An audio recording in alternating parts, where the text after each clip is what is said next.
والنور يهدي الحائرين ضياؤه وفي الحشر ظل المرسلين لواؤه.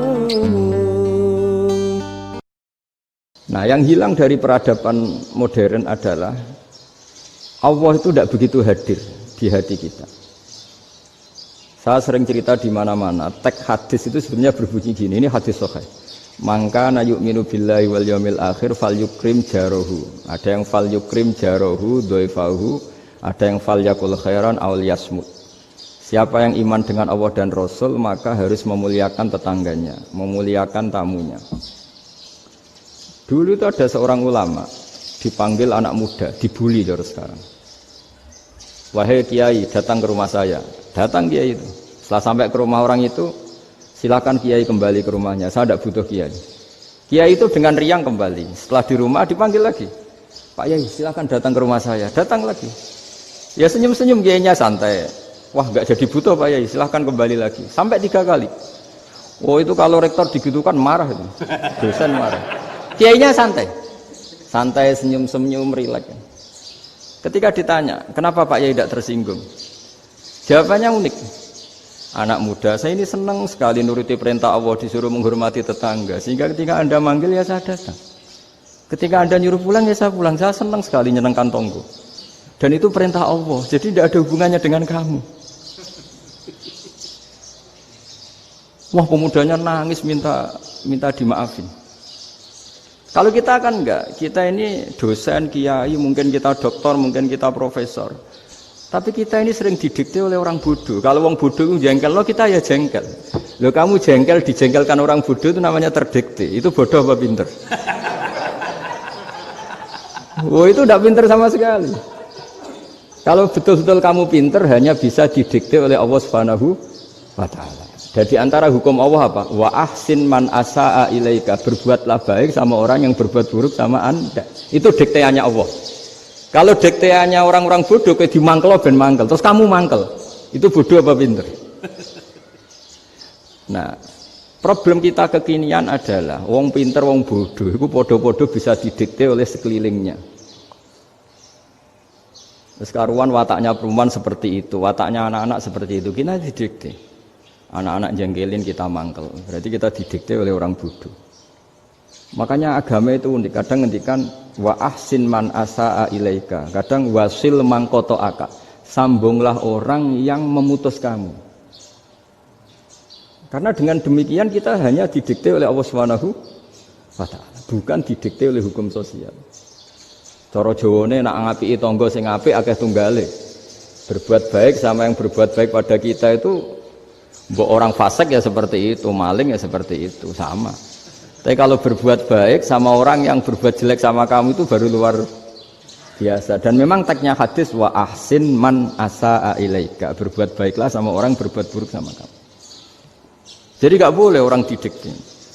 Makanya ngaji di sini diantaranya saya akan cerita dalam sebuah hadis sahih, dalam hadis hasan yang diriwayatkan Imam Tirmizi, ada kalimat dari Rasulullah SAW. Dawe Nabi, la takunu imma'atan taquluna in ahsanan nasu ahsanna wa in dzalamu dzalamna walakin watti'u anfusakum in ahsanan nasu an tuhsinu wa in asa'u alla tazlimu.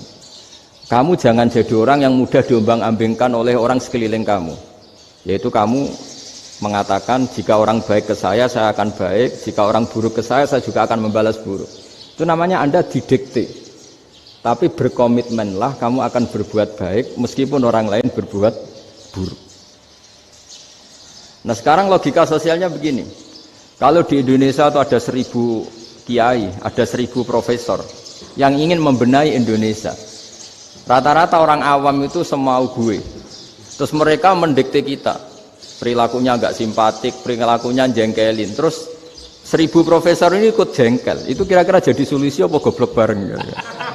Sama 1000 kiai ini ikut jengkel, ini jadi solusi apa goblok bareng? Goblok bareng.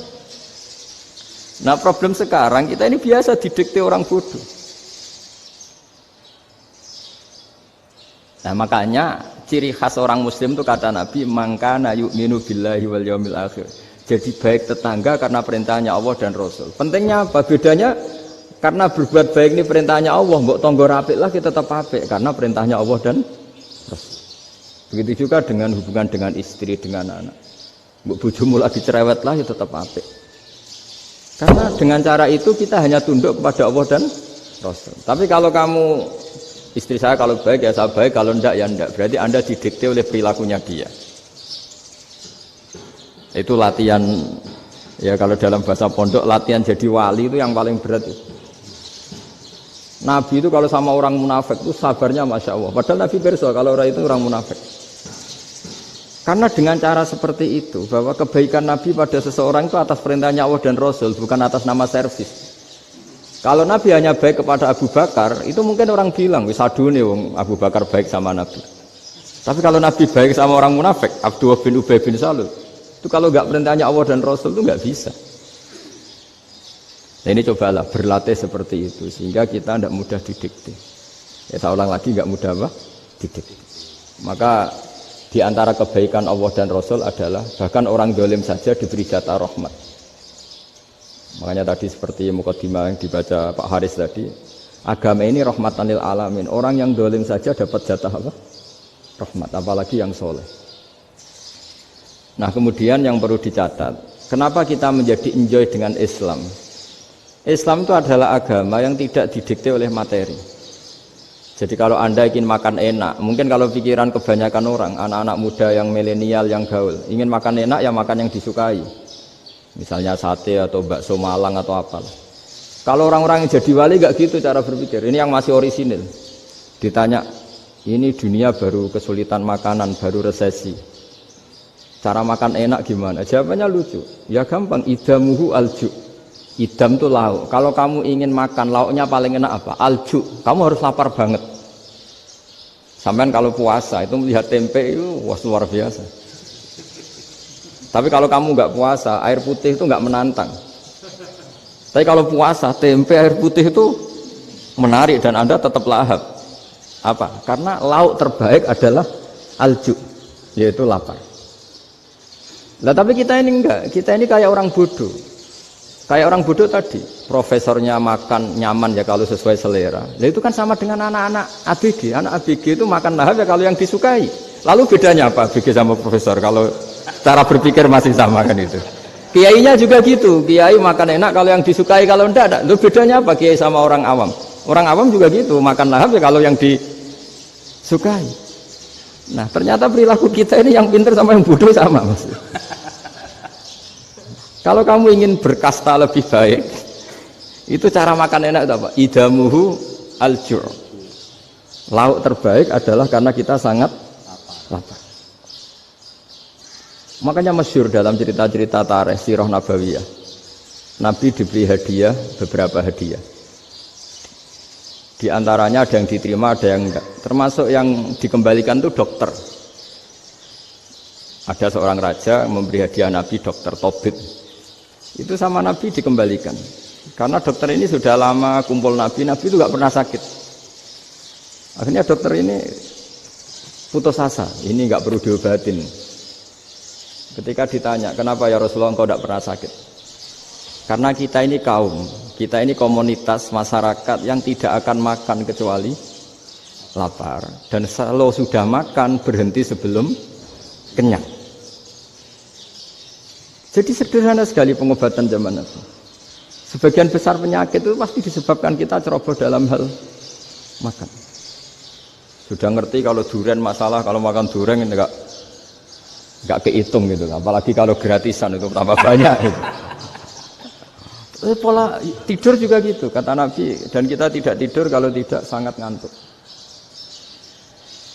Nah, itu namanya orang-orang soleh yang sudah tidak didikte materi. Kalau yang didikte materi kan bisa tidur nyenyak kalau kasurnya enak, AC gini-gini. Sebenarnya enggak, tidur enak itu ya kalau sangat ngantuk.